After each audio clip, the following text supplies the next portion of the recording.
என் அம்மாவும் அண்ணாவும் என்னை என் அக்கா கூட விட்டுட்டு ஊருக்கு போயிருக்காங்க ஃப்ரெண்ட்ஸ்.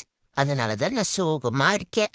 நான் சோகமா இருக்கிறத தெரிஞ்சுட்டு என் அக்கா எனக்கு இந்த டாயை வாங்கி கொடுத்தா. ஃபர்ஸ்ட் நான் கூட இது டாய் இல்ல, ஏதோ சாப்பிடுற பொருள் நினைச்சு என் அக்கா கிட்ட இருந்து பொறுமையா வாங்கினேன். அப்புறம் தான் நக்கி பார்த்தா தெரியுது இது சாப்பிடுற பொருள் கிடையாது, ஏதோ டாய்ன்னு. எனக்கு ஒரே ஜாலி ஆயிடுச்சு, எனக்கு புது டாய் கிடைச்சிருச்சுன்னு. இனி இந்த டாயை போட்டு ஒரு வழி பண்ணுவோன்னு முடிவு பண்ணிட்டேன். இப்படி அப்படின்னு அந்த டாய் கூட ஃபர்ஸ்ட் விளையாடிக்கிட்டு இருந்தேன். அப்புறம் சரி ஓகே, நம்ம டாயை நம்ம எடுத்துக்குவோம், நம்ம ஃபேவரட் பிளேஸுக்கு போவோம் விளையாடுவோம்னு சொல்லிட்டு என் டாயை வாயில கடிச்சு எடுத்துக்கிட்டு என்னோட ஃபேவரட் பிளேஸான சோஃபால ஏறிட்டேன் ஃப்ரெண்ட்ஸ். என் டாய் எப்படி இருக்குன்னு மறக்காம கமெண்ட்ஸ்ல சொல்லுங்க ஃப்ரெண்ட்ஸ். இந்த சம்மருக்கு நீங்கெல்லாம் எங்கேயாவது டூர் போனீங்களாலும் மறக்காம கமெண்ட்ஸ்ல சொல்லுங்க. டாடா, பாய் பாய்.